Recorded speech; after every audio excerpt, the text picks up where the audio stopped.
Hey Bruce, it's Woody here. Thanks so much for agreeing to have a quick peek at this overview and for looking at the cap rate analysis that I sent your way.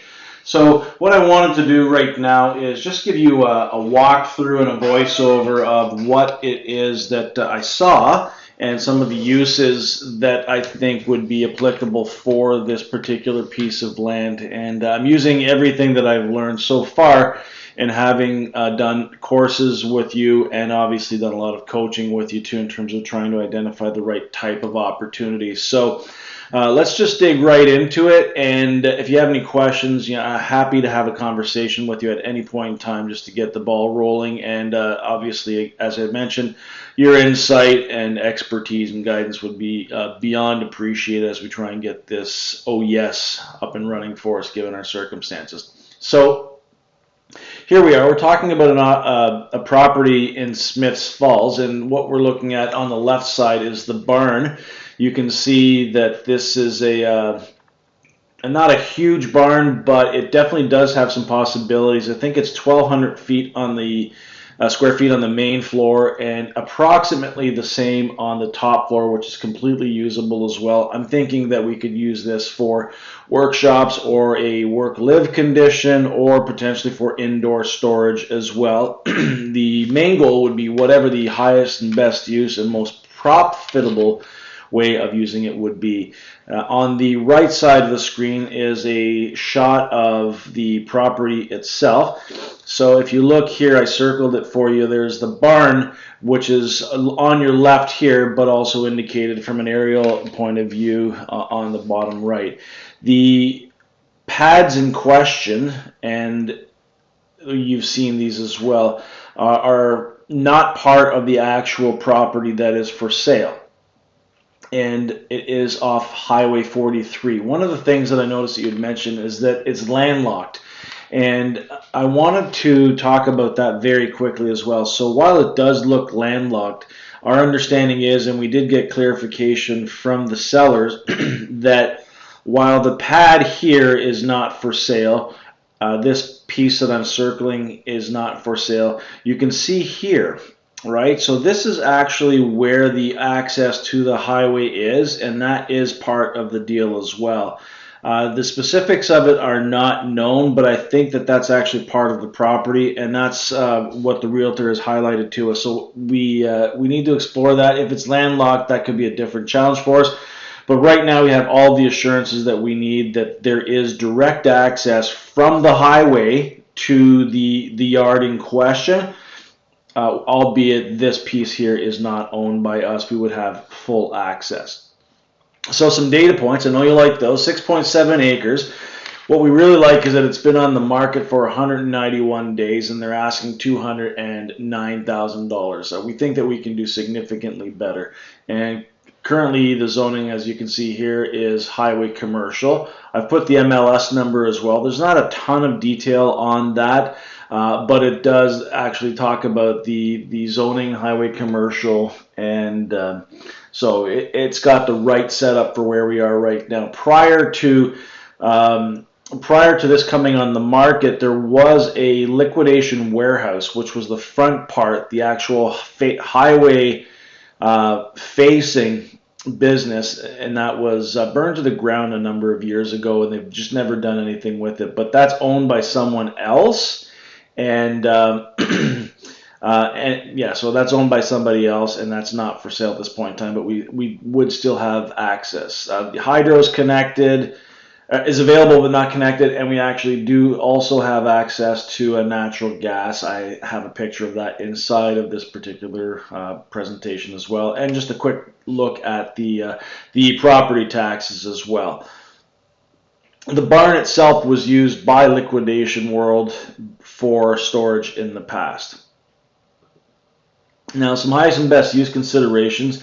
We've talked about these, and I've implemented or I've incorporated a lot of the, if not all of the different discussion points that we've had in and around this in the past. So looking at contractor yards, barn dominiums workshop, contractor office spaces, live work conditions, for example, have a registered massage therapist or a hairstylist or whatnot working out of one of the workshops.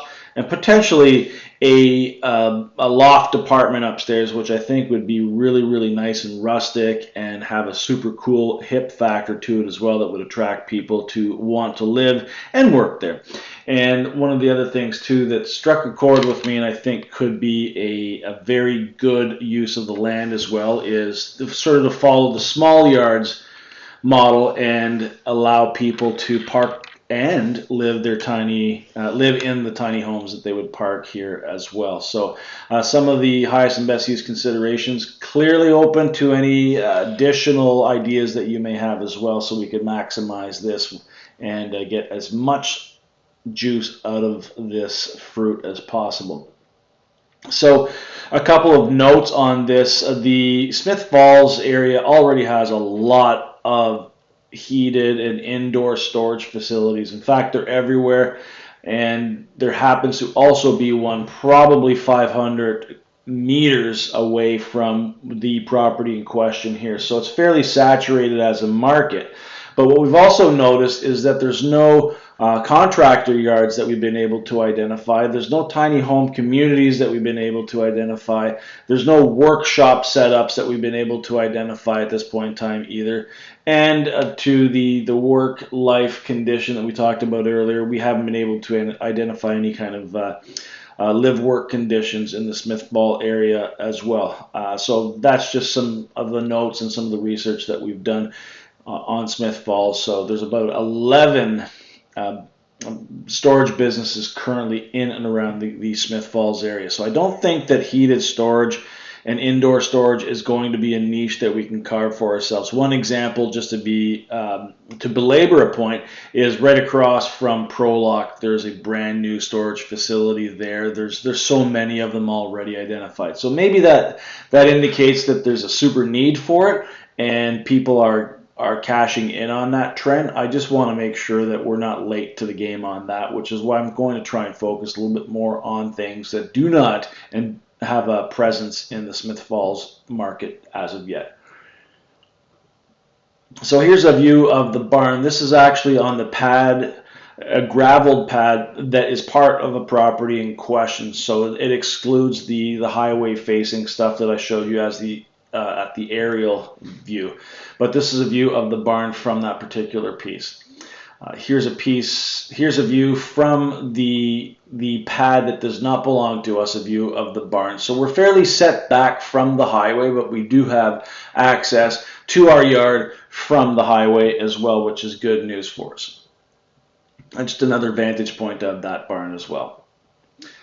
This is from the actual entrance that we have, and so if you look from this yellow gate all the way down, if you can see my cursor, this is the right of way that we actually do have to get into our property, and that's the pad that was gravel that I showed you over here as well. And then the property goes to the left here and all the way back, and this is what we're looking at in terms of the workable, usable property and land that we have available to us.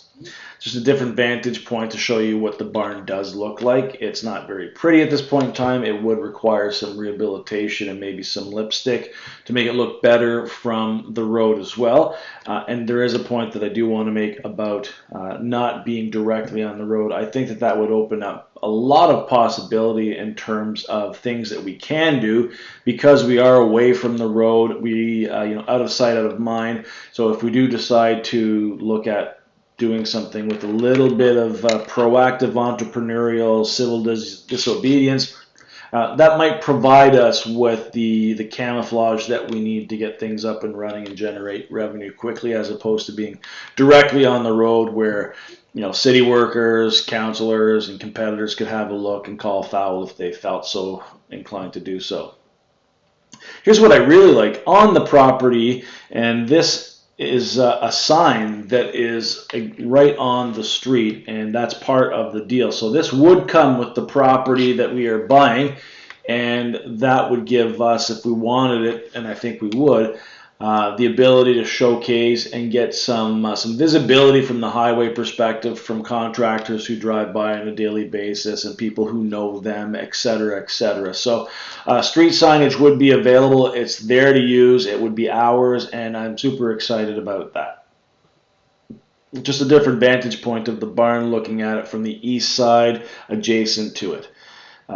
This is, again, the back side of the barn, looking at it through part of the land.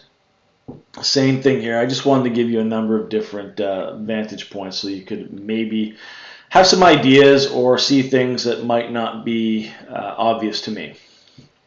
Here's a view to the highway from the back of the barn, from beside the barn, I mean. This is a view of the part of the land looking back. Beyond this land that we own is actually owned by a land developer. I think it's a home builder. So good news for the longer term. I don't know when they plan on building, but the point being is that the community that would eventually go in there would likely have some storage requirements, would likely have some requirements to service the contractors that would be working on that particular community as well. So that could drive some business for us. Here's a view of inside of the barn from the upper level of the barn. It's 1,200 square feet on the bottom, and it is ostensibly another 1,200 feet on the top. I think that gap in the middle could probably be closed with some proper engineering and some architectural help so that we can maximize the space up top as well, possibly create more workshops, but maybe again create that live-work condition if we get some plumbing in there and heating using natural gas. And then they would only have to go downstairs to work in their studio, their massage therapy, their hairstylist clinic, what have you. So the live-work condition could be very nice. And I think with the barn, we could create a phenomenal theme around that as well and make it super cool and super hip that people would actually want to be there paying rent for a long, long time.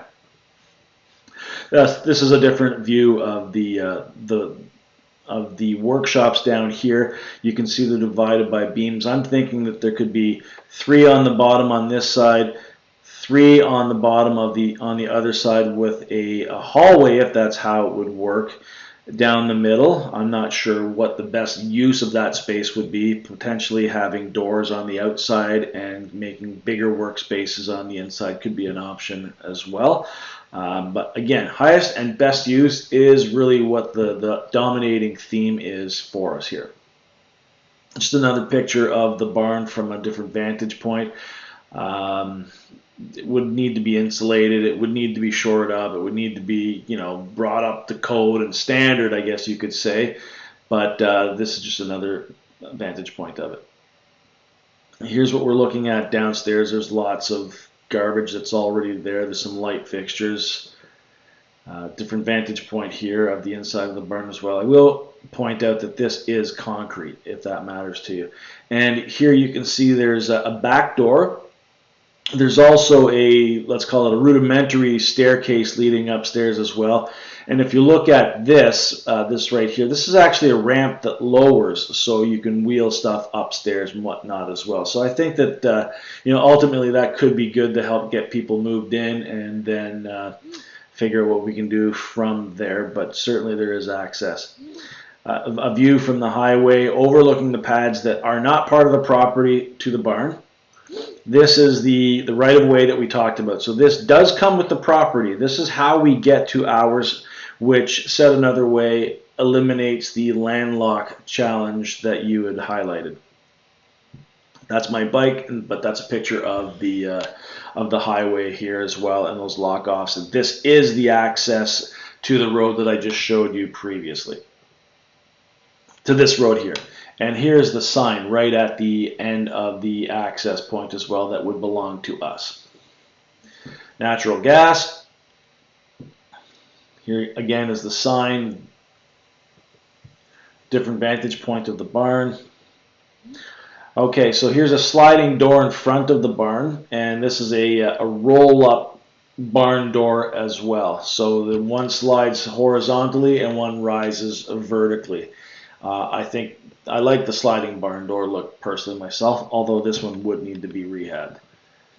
Okay, so here's a walk-in as well. So there's actually a front door to the barn, and you can see here this is where an old hydro meter was, And on the far right, you'll be able to see there's a window. That is actually a office space inside of the barn. So I think that that might be a great opportunity for us to have an office space available really quickly and readily done for some of the contractor businesses, but it could also be a good opportunity to have some security on site as well. So that's also been identified as something important, like having some boots on the ground.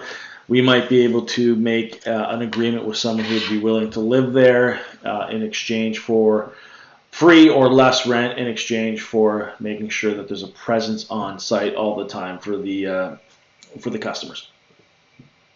Different vantage point of what we just talked about here. So this is the front door, this is the barn door, and over here you can see that's the office space. But I wanted to move back and give you just a different perspective of what it was that we were talking about.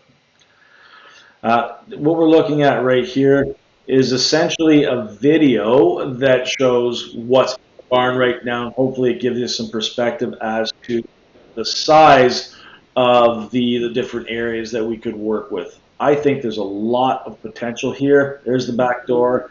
We could probably put, I'm guessing, 3 on each side at a minimum, and right here is the office that you can see.